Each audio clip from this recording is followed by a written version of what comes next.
दहशत में है देश की राजधानी, क्योंकि यहां हमारी बेटियां महफूज नहीं। राह चलते उनके साथ होती है छेड़छाड़, बेखौफ मनचले सबके सामने करते हैं बदसलूकी। देश की राजधानी में अब डर लगता है, क्योंकि हर पल ताक में बैठे हैं दरिंदे। उनकी खूंखार निगाहें टिकी हैं बेटियों पर, और मौका मिलते ही वो बेटियों को बनाते हैं अपनी दरिंदगी का शिकार। बेदिल हो गए हैं दिल्ली वाले, क्योंकि इनकी आंखों के सामने होता रहता है अपराध, और ये आंखें फाड़े तमाशा देखते रहते हैं। मुश्किल में पड़ी बेटियों की मदद नहीं करती है दिल्ली। दिल्ली में बचपन में भी घुल गया है बदले का जानलेवा जहर। स्कूलों में पढ़ने वाले नाबालिग छात्र बन गए हैं कातिल। उन्हें बर्दाश्त नहीं अपनी बेइज्जती। बदले की आग में जलते छात्रों ने ले ली अपने ही एक साथी की जान। आखिर क्या हो गया है दिल वालों की दिल्ली को? आखिर कब तक सड़कों पर होगी बेटियों से बदसलूकी? आखिर कब तक खून से सनते रहेंगे नाबालिगों के हाथ? देखिए दहशत में दिल्ली। दुनिया के सामने हम क्या कहें, यह है हमारे देश की राजधानी। दहशत में है दिल्ली। यहां सड़कों पर दिन दहाड़े बहन बेटियों से छेड़खानी होती है, और ऐसे सिरफिरों का विरोध करना तो दूर, दिल्ली वाले बस तमाशबीन बनकर देखते रहते हैं। लेकिन अब हमारी बेटियों ने खुद अपनी मदद करने की ठान ली है। इसकी जीती जागती मिसाल है दिल्ली यूनिवर्सिटी में पढ़ने वाली जसलीन कौर। जसलीन रविवार को तिलक नगर इलाके से गुजर रही थी, तभी रास्ते में एक शख्स ने उनके आरोप के मुताबिक उनके साथ बदसलूकी की। जसलीन ने तुरंत अपने मोबाइल से उसकी तस्वीर खींच ली, धमकियों से डरी नहीं और फेसबुक पर उसको पोस्ट कर दिया। जसलीन की मुहिम रंग लाई और आखिरकार पुलिस ने सरबजीत नाम के आरोपी को दबोच लिया।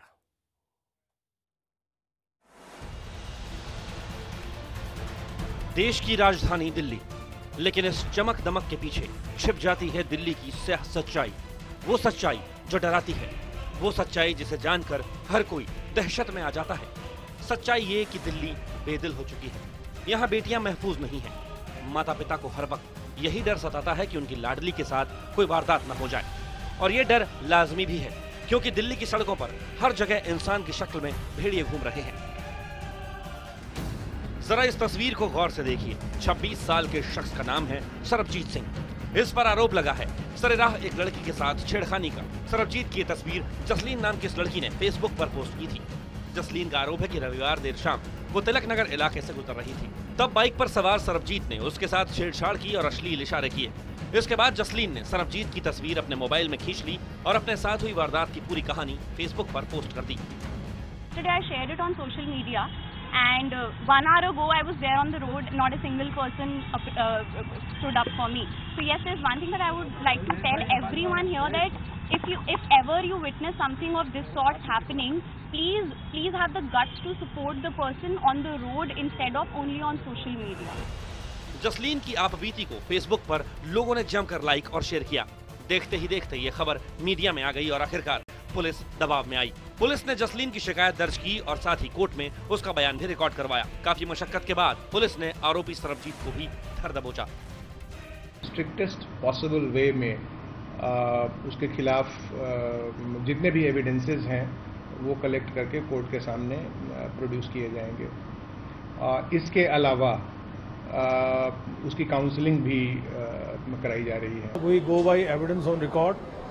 हमने बच्ची की स्टेटमेंट को देखा है, उसके बेसिस पे केस दर्ज हुआ है और केस को जो है निष्पक्षता के साथ हम इन्वेस्टिगेट कर रहे हैं। इस बीच सरबजीत के घर वाले भी सामने आए हैं। उनका कहना है कि जसलीन के सारे आरोप झूठे हैं और वो सरबजीत को फंसाने की कोशिश कर रही है। दोनों बेटों की नौकरी चली गई है इस लड़की की इस करतूत की वजह से। जो इसने हमारे बच्चों के खिलाफ जो एक्शन उठाया, इसने जो गलती की है, जो इसने हमारे बच्चों को बेगुनाह बच्चों को फंसाया है, दोनों बच्चों को बर्बाद कर दिया है।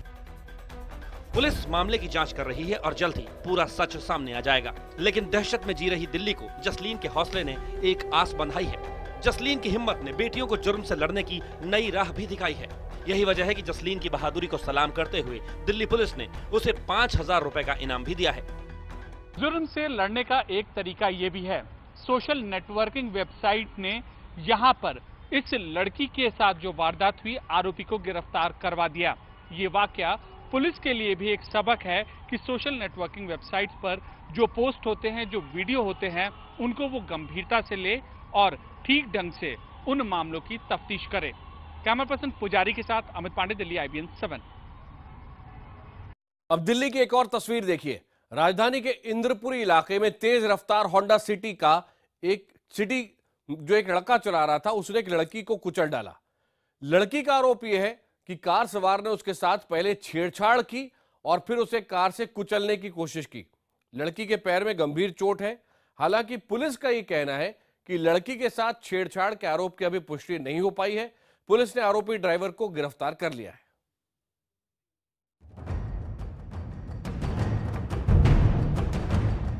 23 साल की पीड़िता रविवार सुबह यूपीएससी की परीक्षा देने जा रही थी। वो इंदरपुरी टोडापुर इलाके में सड़क पर पैदल ही जा रही थी, तभी अचानक सामने से तेज रफ्तार होंडा सिटी कार आई और लड़की को टक्कर मारी। इसके बाद कार डिवाइडर से टकरा गई। इस हादसे में लड़की बुरी तरह जख्मी हो गई। उसके पैरों में गंभीर चोट आई है। गंगाराम अस्पताल में भर्ती इस लड़की के परिजनों का आरोप है कि कार सवार ने पहले उसके साथ छेड़छाड़ की और फिर कार से कुचल दिया। ईव टीचिंग करते हुए उसने उसको टक्कर मार दी और उसके सीवियर केस है और ज़्यादा चोट लगी है और वो उसको टक्कर मारते हुए सीधा ही कार वाला रुका नहीं, निकल गया और उसकी हालत क्रिटिकल है। इस खौफनाक हादसे में लड़की का एक पैर बुरी तरह कुचल गया है। डॉक्टरों ने ऑपरेशन कर फिलहाल लड़की के पैर को बचा लेने का दावा किया है। पुलिस ने कार नंबर के आधार पर आरोपी ड्राइवर हर्ष को गिरफ्तार कर लिया है। एक निजी कंपनी में ड्राइवर का काम करने वाले आरोपी हर्ष का कहना है कि उसने ना तो लड़की के साथ छेड़छाड़ की और ना ही वो लड़की को पहचानता है। यहाँ तक कि टक्कर लगने के बाद भी उसे नहीं पता चल पाया कि उसकी कार से किसी लड़की को चोट पहुंची है। अचानक आगे उल्टी साइड चल रही थी, उसको टच हुआ, एक पता भी नहीं लगा कि क्या हुआ। लड़की छेड़ने की बात नहीं है। जहाँ मेरी मम्मी की उम्र की मेरे साथ बैठी हैं, बिल्कुल मेरी मम्मी जैसी हैं, उनके साथ लड़की छेड़े। उल्टी साइड से आ रही थी और उसको गाड़ी चलाते, ये गाड़ी के सामने एकदम जैसे आ जाता है बंदा, तो बंदा घबरा के, इसको पता ही नहीं लगा कि कैसे लगी लड़की को। लड़की के परिजनों के गंभीर आरोप के बाद पुलिस ने मौके पर लगे सीसीटीवी कैमरा के फुटेज की जांच की। पुलिस का कहना है कि सीसीटीवी फुटेज के आधार पर यह साबित नहीं हो रहा कि कार चालक ने लड़की के साथ छेड़छाड़ की है। पुलिस का कहना है कि फिलहाल तो ये रोड एक्सीडेंट का केस लग रहा है, लेकिन पुलिस का भी ये मानना है कि लड़की के आरोपों की पूरी जांच के बाद ही किसी नतीजे पर पहुंचा जा सकता है। नवीन निश्चल के साथ ब्रिजेश तिवारी, दिल्ली IBN 7। हर पेरेंट को, हर छात्र को दिल्ली की ये तीसरी तस्वीर देखनी चाहिए। दिल्ली में दहशत की ये तस्वीर नजफगढ़ इलाके की है, जहां 14 साल के शुभम की बेरहमी से हत्या कर दी गई। आरोप यह है कि शुभम अपनी क्लास का मॉनिटर था, क्लास 9th का वो मॉनिटर था। उसने क्लास के कुछ शरारती बच्चों की शिकायत टीचर से की और ये बच्चे इतने नाराज हुए कि उन्होंने धोखे से शुभम को बुलाया और उसे पीट कर मार डाला। पुलिस ने इस मामले में शुभम के साथ पढ़ने वाले 2 छात्रों को गिरफ्तार किया है।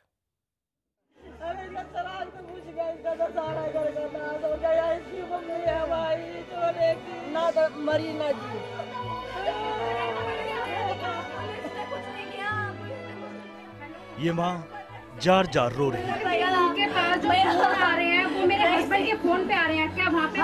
उसे यकीन नहीं हो रहा है कि उसके कलेजे का टुकड़ा हमेशा के लिए उसे छोड़कर चला गया। वो रो रो कर अपने बेटे की मौत का इंसाफ मांग रही है। अब तक हाथ पे हाथ रख के दिल्ली पुलिस बैठी हुई है। घर का बच्चा मर गया है, उनको कोई मतलब नहीं पड़ता से, ना स्कूल वाले आए हैं ना कोई पुलिस की तरफ से इस घर में कोई आया है। आज मेरा लाडला मुझे दे जाए और बदले में जो लेना है ले जाए, मेरा बच्चा मुझे दे जाए। उसका सर, कान में से खून निकल रहा था, सिर में से सिर फाड़ा गया है, बच्चे का गला काटा गया है, ना होठ उसके सूजे हुए थे, नीले हैं। 14 साल का शुभम अब इस दुनिया में नहीं है। 9वीं क्लास में पढ़ने वाले शुभम की लाश देर रात उसके घर से थोड़ी दूर एक पार्क में मिली थी। उसके जिस्म पर चोट के कई निशान थे। दरिंदों ने बड़ी ही बेरहमी से पत्थर से उसका सिर कुचलकर उसे मारा था। उसकी गर्दन की हड्डियां टूटी हुई थी और पूरा शरीर नीला पड़ गया था। उस बच्चे ने इसको कॉलर पकड़ के धमकी दी ऑन द रोड 4-5 दिन पहले कि तेरी ऐसी तैसी कर देंगे, तेरे से बदला लेंगे, तुझे ऐसा सबक सिखाएंगे कि तू भूल जाएगा ये कंप्लेंट्स करना। पश्चिमी दिल्ली के छावला में रहने वाला शुभम नजफगढ़ के कृष्णा पब्लिक स्कूल में 9वीं का छात्र था। शुभम के घर वालों का कहना है कि उसके क्लास टीचर ने कुछ महीने पहले उसे क्लास का मॉनिटर बना दिया था और कहा था कि शरारत करने वाले छात्रों का नाम वो बताया करे। घर वालों के मुताबिक शनिवार को शुभम ने क्लास में शरारत करने वाले बच्चों के नाम क्लास टीचर को बताए थे। इसके बाद क्लास टीचर ने शरारती छात्रों की पिटाई भी की थी। शुभम के घर वालों का आरोप है कि टीचर की पिटाई के बाद शरारती छात्रों ने शुभम को मारने की धमकी दी थी। घर वालों के मुताबिक आरोपियों में से एक छात्र शनिवार शाम शुभम को ढूंढते हुए घर पर भी आया था, लेकिन शुभम नहीं मिला। आखिरकार देर शाम शुभम घर का कुछ सामान लेने निकला, तभी रास्ते में एक आरोपी छात्र से उसकी मुलाकात हुई। इसके बाद वो छात्र शुभम को पिज्जा खिलाने के बहाने अपने साथ ले गया। जब देर रात तक शुभम नहीं लौटा तो उसके घर वालों ने पुलिस में शिकायत की। उनका आरोप है कि शिकायत के बावजूद पुलिस ने शुभम को तलाशने की कोशिश नहीं की। स्कूल की लापरवाही है सर पूरी, स्कूल वालों ने कोई कार्रवाई नहीं करी। मैडम ने मैंने मना करने के बाद भी उस बच्चे को मॉनिटर बनवा दिया और उन बच्चों ने रंजिश में उस बच्चे के साथ ऐसी वारदात कर दी। क्लास में कोई मॉनिटर बन जाए, कोई बच्चा अच्छा कर जाए और इससे जो एक पीयर ग्रुप वन अपमैनशिप कह लीजिए, पीयर ग्रुप जेलिसी कह लीजिए, वो इस लेवल पर पहुंच जाए कि एक बच्चा दूसरे बच्चे की हत्या तक कर डाले, ये बात है, ये एक नृशंस है और ये एक अनएक्सेप्टेबल सोशल नॉर्म है। रविवार आधी रात के करीब 2:30 बजे शुभम की लाश छावला में शमशान की जमीन पर बरामद हुई। परिवार वालों का आरोप है कि शुभम के साथ पढ़ने वाले 4 छात्रों ने ही उसकी हत्या की है। शुभम के पिता के मुताबिक उन्होंने 3 बार स्कूल में लिखित शिकायत की थी कि उसे क्लास के मॉनिटर पद से हटा दे, लेकिन ऐसा नहीं किया गया। IBN7 ने जब कृष्णा पब्लिक स्कूल के प्रबंधन और प्रिंसिपल से इस संबंध में बात करनी चाहिए तो उन्होंने कैमरे पर आने से इनकार कर दिया, लेकिन अपनी सफाई देते हुए कहा कि इस घटना में स्कूल की कोई गलती नहीं है और न ही स्कूल के अंदर कोई मारपीट हुई है। जहां तक मॉनिटर बनाने की बात है तो शुभम खुद ही मॉनिटर बनना चाहता था। पुलिस का कहना है कि वारदात में शामिल 4 छात्रों की पहचान कर ली गई है। इनमें से 3 शुभम के साथ पढ़ते थे, जबकि चौथा स्कूल का पूर्व छात्र है। पुलिस इस बात की भी जांच कर रही है कि क्या चारों छात्र शुभम की शिकायत के बाद हुई पिटाई से नाराज थे या इस वारदात के पीछे कोई और वजह थी। ये छात्र अपना काम बेहद ही ईमानदारी से कर रहा था, लेकिन आरोप है कि उसके बाकी के साथी छात्रों को ये बात बुरी लग गई। एक मां की गोद सूनी हो गई, पिता गुमसुम है, आरोपों के घेरे में है पुलिस और स्कूल प्रशासन। लेकिन अब यहाँ ये सोचने की जरूरत है कि आखिरकार परवरिश में कमी कहाँ रह जाती है जिसकी वजह से छात्र इस तरह का कदम उठाने से भी नहीं चूकते। कैमरा पर्सन लक्ष्मण के साथ विजेश तिवारी, दिल्ली, IBN7। इंडिया 9 बजे में अब बात दाऊद इब्राहिम की, जिसके ऊपर पिछले कुछ महीनों में शिकंजा कसता जा रहा है। घबराया हुआ दाऊद अब भागा भागा फिर रहा है। उसे खौफ है कि कहीं भारतीय खुफिया एजेंसी उसे खुफिया ऑपरेशन में मार ना गिराए। पाकिस्तान की खुफिया एजेंसी ISI दाऊद का पता बदल रही है, लेकिन इससे पहले आपको बता दें, जिस पनागाह की जानकारी आज खुलकर सामने आई है उसकी जानकारी ठीक 19 जून को हमने आपको दी थी।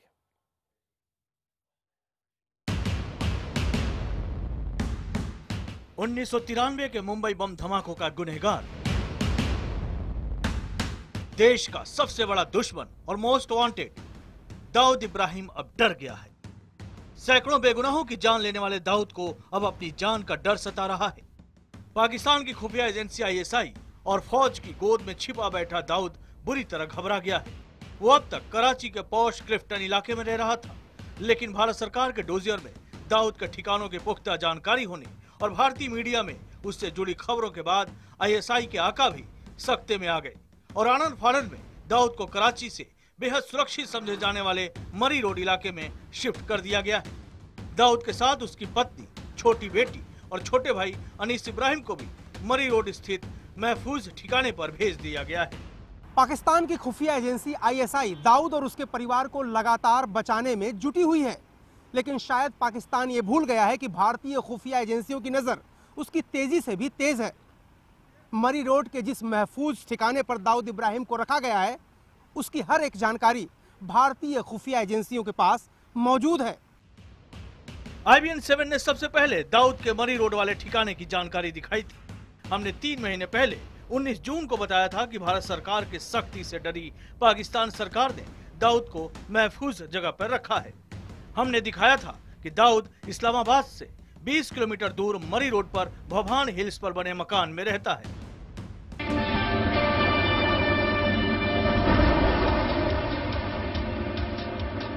और इंडिया 9 बजे की शुरुआत, जैसा कि मैंने आपको बताया, मोस्ट वांटेड अपराधी दाऊद इब्राहिम से जुड़ी इस ब्रेकिंग न्यूज के साथ IBN 7 के पास दाऊद इब्राहिम के सबसे नए ठिकाने का एड्रेस मौजूद है। जी हां, दाऊद इब्राहिम का नया पता IBN 7 के पास है। पहली बार आप किसी भी चैनल पर यह देख पा रहे हैं, किसी भी नेटवर्क पर, बड़ा खुलासा, दाऊद इब्राहिम पाकिस्तान में ही है।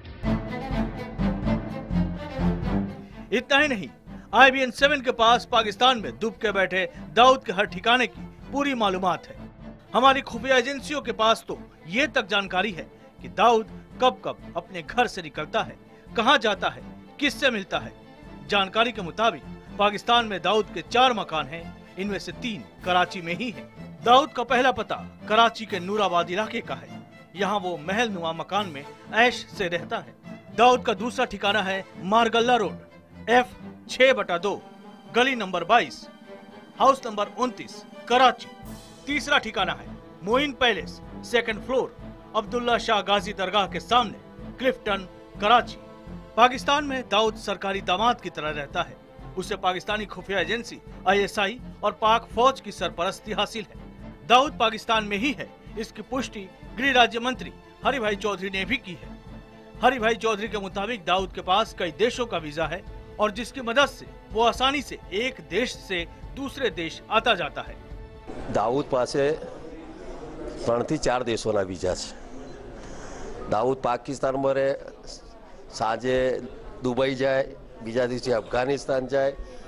એટલે આપણે તો બધા સરકાર તરફથી અમે બધા પુરાવા આપ્યા છે કે દાઉદ પાકિસ્તાનમાં જ છે અને અમને જલ્દી સોંપી દે। देश के दुश्मन नंबर 1 दाऊद इब्राहिम के खिलाफ भारत सरकार ने पाकिस्तान को तमाम सबूत सौंपे हैं, लेकिन हर बार पाकिस्तान हमारे सबूतों को झुठलाता आया है। ऐसे में अब एक तबके में ऐसी मांग उठने लगी है कि दाऊद को पाकिस्तान में घुस कर मारना होगा। भारतीय खुफिया एजेंसियां पहले भी ऐसे कारनामों को अंजाम दे चुकी हैं। देखना यह है कि मोस्ट वांटेड दाऊद कब तक अपनी खैर मनाता है।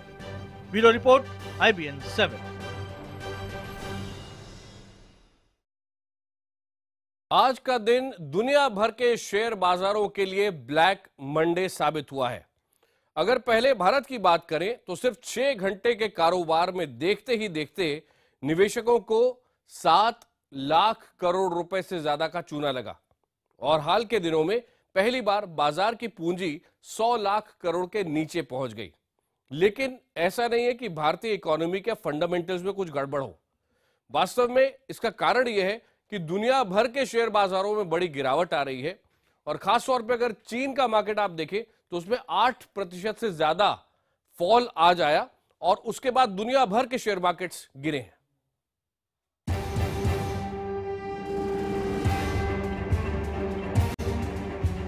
दुनिया भर के बाजारों से मिले खराब संकेत और चीन में मंदी की आहट ने भारत के बाजारों में कोहराम मचा दिया।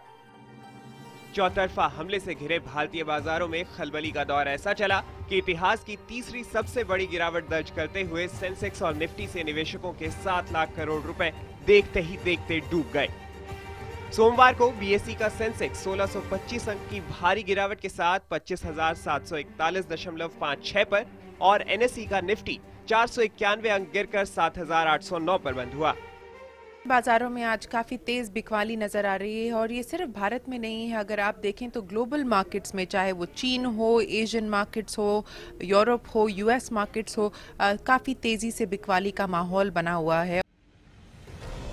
तो क्या गिरावट का ये दौर जारी रहेगा और भारतीय अर्थव्यवस्था के लिए क्या संकेत है? विशेषज्ञों का मानना है कि दुनिया मंदी की तरफ बढ़ती दिख रही है और इसका असर भारत पर भी पड़ेगा, लेकिन बहुत ज्यादा नहीं। जिस तरह से दुनिया भर से इक्विटी से विदेशी निवेशक पैसा निकालेंगे, शेयर बाजार से पैसा निकालेंगे, वो पैसा भारतीय बाजारों से भी निकलेगा। तो एक और पैसा निकालने की तैयारी और दूसरे रुपए की कमजोरी, ये दोहरा दबाव भारतीय बाजारों पर बना रही है। हालांकि ज्यादातर लोगों का ये मानना है कि 2008 के मुकाबले में भारतीय बाजार, हमारी अर्थव्यवस्था काफी बेहतर और काफी मजबूत है। तो हो सकता है हम उतना न गिरें जितने दुनिया भर के दूसरे बाजार गिर रहे हैं। रुपया भी लगातार कमजोरी के दौर से गुजर रहा है और डॉलर के हमले से सोमवार को रुपया 2 साल के निचले स्तरों पर पहुंच गया, जिसके बाद $1 की कीमत 66 रुपए 66 पैसे पहुंच गई। बाजार में खून खराबा देखकर वित्त मंत्री अरुण जेटली और आरबीआई गवर्नर ने भी जोर लगाया, लेकिन दोनों निवेशकों को भरोसा दिलाने में नाकाम दिखे। This turbulence is transient and temporary in nature. The markets will settle down. All concerned authorities, the Government of India, the Reserve Bank, are watching the situation very closely.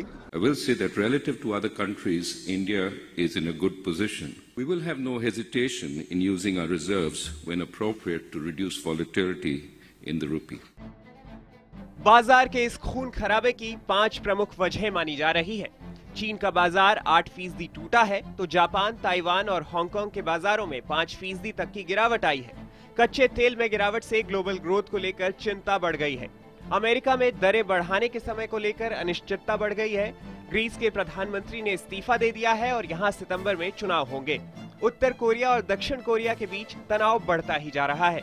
आज के कारोबारी सत्र में दिग्गज शेयरों में Vedanta, Cairn India, Tata steel, GAIL, ONGC, Bajaj auto, PNB, yes bank, Cipla, ICICI bank, Reliance industries, Hindalco, axis bank और SBI सबसे ज्यादा 15.3 से लेकर 8.2% तक गिरकर बंद हुए।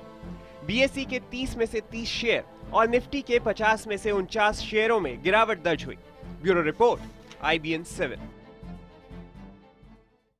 इंडिया 9 बजे में आज इतना ही, लेकिन एक चीज जरूर हम कहना चाहेंगे, आने वाले दिनों में शेयर मार्केट पर भारत में ही नहीं दुनिया भर में ध्यान देना होगा और साथ ही साथ मकानों की कीमतें, जमीनों की कीमतों पर भी ध्यान देना होगा।